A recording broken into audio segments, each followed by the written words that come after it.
नमस्कार साथियों, आपका अपना चैनल नॉलेज विद सीए में आपका एक बार फिर स्वागत है। साथियों, आज के वीडियो में हम आपको बताएंगे कि असेसमेंट के संबंध में जो नया बदलाव किया गया है वो क्या है।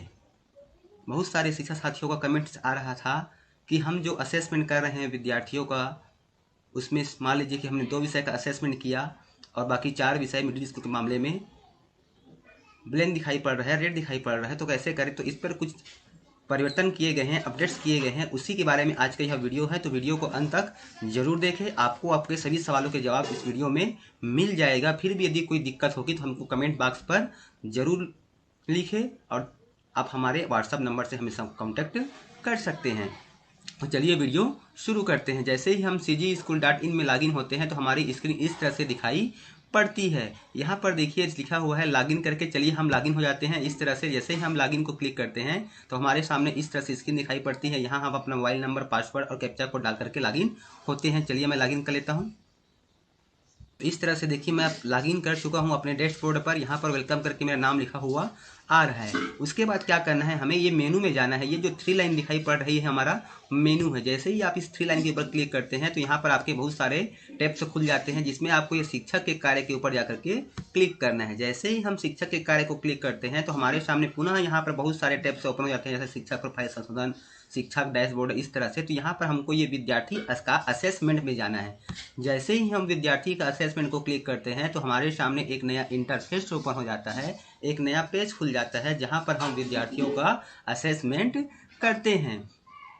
अब यहाँ पर देखिए, पहले हमारे सामने यह ग्रीन, रेड और ग्रीन कलर शो हो रहा था, अब यह ब्लैक दिखाई पड़ रहा है। यहाँ पर अब रेड कलर को हटा दिया गया है। यहाँ पर सबसे पहले आपको ध्यान देना है, यहाँ पर नवंबर माह शुरू हो चुका है, तो आपको यहाँ पर नवंबर नहीं करना है। यदि आप अक्टूबर का असेसमेंट कर रहे हैं तब तो पहले आपको यहाँ माह पर अक्टूबर चयन कर लेना है। अक्टूबर चयन करने के बाद यहाँ पर देखिए ये विद्यार्थी है आकाश पटेल नाम का, इसका ऑफलाइन में एंट्री किया गया है, ऑफलाइन क्लास में। अब यहाँ पर मेरे को देखना है कि मैंने इसका असेसमेंट किया है या नहीं किया है। तो सबसे पहले आपको इस तरह से 2 टैब मिल रहे हैं, एक असेसमेंट देखे और दूसरा है असेसमेंट देवे। तो पहले आप असेसमेंट देखे को क्लिक करेंगे, इससे आपको पता चल जाएगा कि उक्त विद्यार्थी का असेसमेंट हुआ है कि नहीं हुआ है। तो जैसे ही हम असेसमेंट देवे को क्लिक करते हैं तो हमारे सामने एक नया इंटरफेस ओपन हो जाता है, एक नई स्क्रीन दिखाई पड़ती है।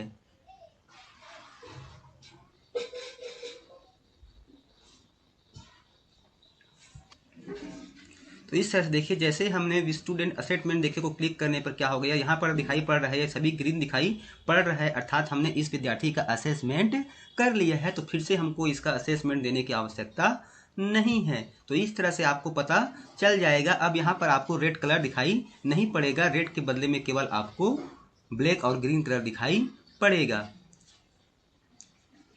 चलिए एग्जाम्पल के लिए मैं आपको क्लास 5 चयन करके दिखा देता हूँ इस तरह से।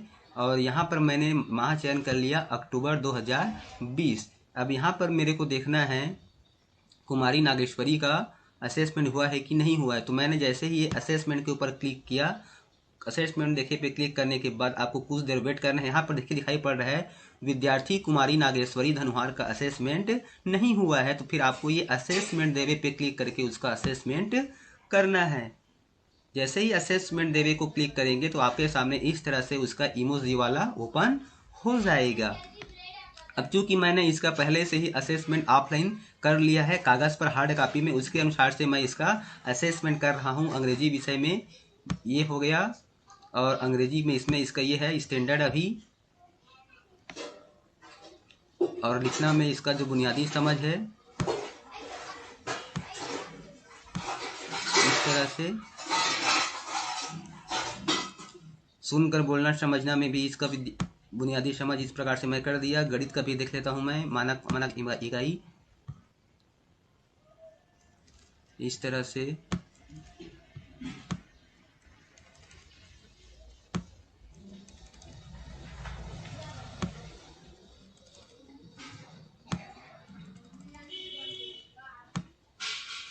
इस तरह से मैंने इसका 2 विषय का असेसमेंट किया, क्योंकि मैं केवल 2 विषय 5वीं का लेता हूं। उसके बाद नीचे में ऑप्शन दिया है यह सेव करेगा, तो मैं ये सेव करे को क्लिक। तो इस तरह से हमारे सामने नोटिफिकेशन आता है कि सफलतापूर्वक मूल्यांकन किया गया। फिर आपको ये ओके बटन पे प्रेस कर देना है। तो इस तरह से उसका असेसमेंट मैंने 2 विषय का कर लिया। फिर हम यहाँ वापस जाए पे क्लिक करते हैं। जैसे ही हम वापस जाए पे क्लिक करेंगे तो हम पुनः उसी डैशबोर्ड पे आ जाएंगे इस तरह से। तो पुनः मैं यहाँ से आपको उसके बारे में दिखा रहा हूँ। यहाँ से मैं कक्षा चयन कर लिया, ये 5वीं हो गया, और यहाँ पर फिर पुनः मैं माह चयन कर लिया अक्टूबर माह चयन करने के बाद कुछ देर मुझे यहाँ पे वेट करना पड़ेगा। विद्यार्थी का क्लास अपडेट होने पर ये देखिए विद्यार्थी क्लास 5वीं का आ चुका है। फिर मैं यहाँ पे असेसमेंट देवे पे देखिए पे क्लिक करूँगा। यहाँ पर देखिए चारों विषय दिखाई पड़ रहा है, अभी यह ब्लैक है। अब असेसमेंट देखिए को मुझे क्लिक करना है। तो इस तरह से हमारे सामने स्क्रीन आ चुकी है। अब ये देखिए मैंने अभी आपके सामने कुमारी नागेश्वरी का 2 विषय का असेसमेंट किया है, अंग्रेजी और गणित का। अब यहाँ पर हम असेसमेंट देखिए को क्लिक करते हैं तो हमें पता चल जाएगा कि हमने कितने विषय का असेसमेंट किया है। तो यहाँ पर जैसे ही हम असेसमेंट देखिए के ऊपर क्लिक करते हैं तो हमारे सामने देखिए मैंने 2 विषय का आपके सामने असेसमेंट करके दिखाया, अंग्रेजी और गणित का। तो यहाँ पर केवल 2 विषय का हमको असेसमेंट दिखाई पड़ रहा है ग्रीन कलर पर, बाकी 2 विषय का दिखाई नहीं पड़ रहा है। तो यहाँ पर साथियों यह महत्वपूर्ण अपडेट किया गया है, बाकी जो विषय है आपके सामने वह ब्लैंक दिखाई नहीं पड़ रहा है। तो यह जो अपडेट किया गया है, तो साथियों इस तरह से आप आसानी से जितने विषय का असेसमेंट किएंगे वही विषय आपके सामने स्क्रीन पर दिखाई पड़ेगा। और यहाँ से रेड कलर वाला ऑप्शन हटा दिया गया है। और जिस विषय का आप असेसमेंट करना चाह रहे हैं फिर से, तो यहाँ पर असेसमेंट देवे को क्लिक करके आप पुनः उसका असेसमेंट कर सकते हैं। फिर हम बात कर लेते हैं साथियों एंट्री का, हमने कितना एंट्री किया हुआ है। उसके लिए आपको पुनः शिक्षक के कार्य में जाना है, और जाने के बाद ये पढ़ाई तुहर पारा के अंतर्गत गतिविधियों की एंट्री को क्लिक करना है। जैसे ही इसे क्लिक करेंगे तो आपके सामने इस तरह से स्क्रीन दिखाई पड़ जाएगी। स्क्रीन दिखाई पड़ेगी तो आपको ये नीचे की ओर जाना है। यहाँ पर जो संख्या आपको दिखाई पड़ेगी वही संख्या वास्तविक है, इसी संख्या को आपको ध्यान में रखना है। जिलावार रिपोर्ट में आपको जाने की आवश्यकता नहीं है, वह आपका पिछला रिकॉर्ड को दिखाएगा। जिस समय हम लोग फोटो अपलोड कर रहे थे या प्रशस्ति पत्र के लिए कार्य कर रहे थे उस समय की बात है। तो आपको इसी डाटा को वास्तविक मानना है। तो साथियों आज का जो वीडियो है आपको कैसा लगा हमें कमेंट्स कर जरूर बताइए। साथ ही चैनल से कोई संबंधित सुझाव हो तो कमेंट बॉक्स पर जरूर लिखिए। यदि आपने अभी तक हमारे चैनल को सब्सक्राइब नहीं किया है तो सब्सक्राइब करके बेल आइकन के बटन को प्रेस कर दीजिए, ताकि जब भी हम लेटेस्ट वीडियो अपलोड करें तो उसका नोटिफिकेशन आपको मिल सके। तो फिर मिलते हैं साथियों एक नई जानकारी के साथ, एक नए वीडियो के साथ। तब तक के लिए साथियों जय जोहार, जय छत्तीसगढ़, जय हिंद।